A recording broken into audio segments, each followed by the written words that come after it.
Whether it's brunch or breakfast, who doesn't love an awesome coffee cake? And this one is definitely not gonna disappoint.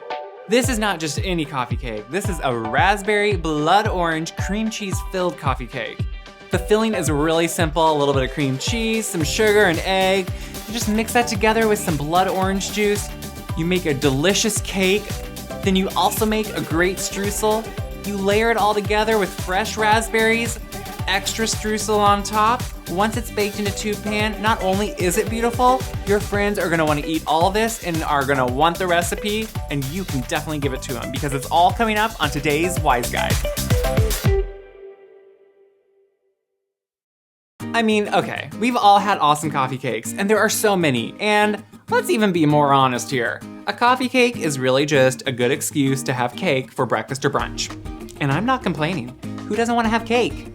It's cakey, and it's delicious, it's sweet, it's exactly what you want. And isn't that what brunch is all about? It's like having your favorite indulgences in a great meal on a weekend. While I love any coffee cake, I also love an extra decadent one. So I had to add a cream cheese filling. One, because I have certain friends that love cream cheese, but two, there's just something about when you're gonna have raspberries or something, I just feel like you need cream cheese. It's like it balances it out. So you get that ribbon in the middle of the really delicious cheesecake, almost like filling, dotted with fresh raspberries. My favorite streusel topping, which, okay, as you're like taking the coffee cake out of the pan, you get all those crumblies that fall off. Yeah, those are happy crumblies. To get started, I just like to make each component separately. For the streusel, just start with some flour, regular granulated sugar, brown sugar, a lot of cinnamon, and sliced almonds. Just use your hands to mix that together. Just make sure it's evenly incorporated. Just keep mixing it, and as you mix, it's gonna literally get to the consistency you want. Once that's all mixed together, just add that melted butter. Yeah, a lot of times you're gonna cut in cold butter to a streusel. Why? It is so much easier to melt the butter, pour it in, stir it together till it gets clumpy, and then you wanna mix until it looks like wet sand. You could use a spatula, but I mean, honestly, let's just use our hands. It's a lot easier. At this point, I like to add a whole bunch of blood orange zest. No, you don't have to use blood oranges. You can use regular oranges, but come on, they're in season, they're in the store, they're beautiful. When else do you get to use them? And isn't it fun just to say this is a blood orange coffee cake? Just let the pretentiousness flow out. Just make sure to get that zest fully incorporated.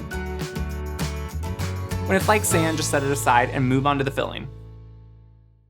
For the filling, I like to set the cream cheese out the night before because then it is for sure soft and at room temperature. It's gonna be a lot easier to work with this way.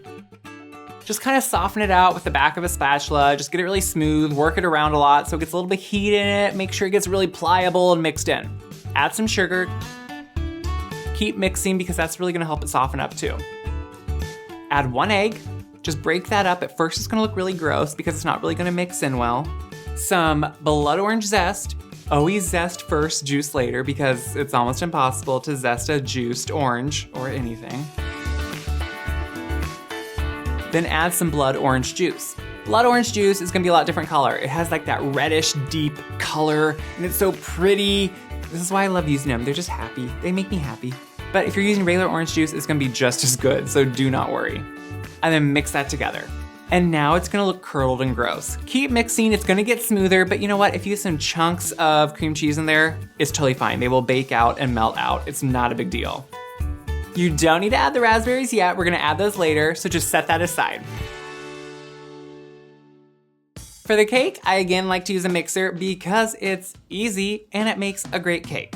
Start with your dry ingredients. Some flour, sugar, baking powder, baking soda, and salt.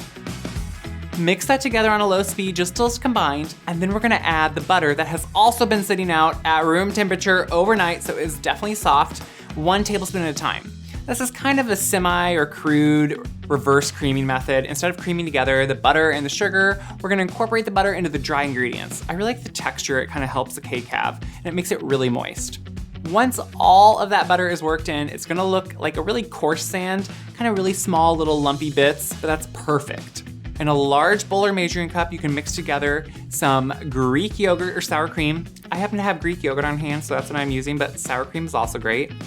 Mix in some eggs, make sure to break them up, make sure the yolks are broken up, mix that together. And my friend vanilla. I really feel like vanilla and I are best friends because we just go everywhere together. Mix that together till it's smooth. And then add it in. First add about half. Mix it on medium-high until it's well incorporated. Then add the other half of that wet ingredients and mix it until it's just combined.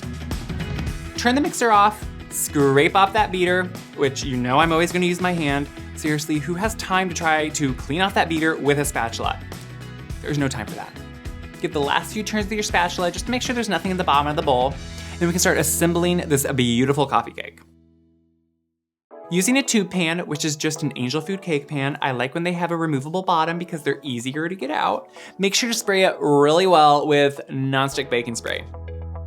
No, you never want to spray it if you're gonna make angel food cake because then it won't rise. But when you're making a coffee cake, you definitely want to, otherwise the coffee cake won't come out. Put about 2/3 of that cake batter right into the bottom.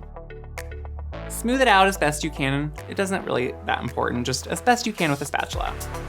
Then pour in all of that cream cheese filling. Yeah, you'll have a smile on your face as you're doing that. And then just put all those fresh raspberries on top. I love how they're left whole because they're just really big, bright pieces of red. And then you just want about a handful of streusel on top. One, it kind of, if there's any residual juices in the raspberries, it kind of soaks it up. But two, it just gives you another layer of that streusel, which I don't think anyone's complaining. Put the rest of the batter on top of that center cream cheese layer. Now this is gonna be hard. You're gonna have to put it on in little pieces. There's hardly gonna be enough. You're gonna think, oh my goodness, it doesn't spread out. What am I gonna do? Okay, if that's the hardest part of your day, believe me, it's okay. Spread it best you can. If you get some of that middle up on top, don't worry about it. Cover it all up, any of those imperfections with the rest of that streusel. Just spread it out and then pop it right into your preheated oven. Obviously, since this is a big cake, it's gonna take a while to bake. But that's why we're putting it in a tube pan because then the center is gonna bake too. So believe me, it's gonna be well worth the wait. Once it is puffed, you smell it, and a cake tester or a skewer comes out fairly clean. That cream cheese is always gonna be kind of soft, so don't worry. You can remove it from the oven and cool it very well. That cream cheese center is obviously gonna be hot, so you do not wanna eat this for at least 4 hours. Let it cool, remove it from the pan, and then slice it and serve it. I mean, guys, seriously, this is like happiness in a cake. Okay, a coffee cake, whatever. It is so delicious, and I know anyone you are having over for brunch is gonna be in love. If you agree and like this recipe, make sure to like, share, subscribe. For the recipe, go to the description box, and for more awesome brunch recipes, go to wiseguy.com. And until next time, make sure to put on the coffee because you are about to have an awesome coffee cake.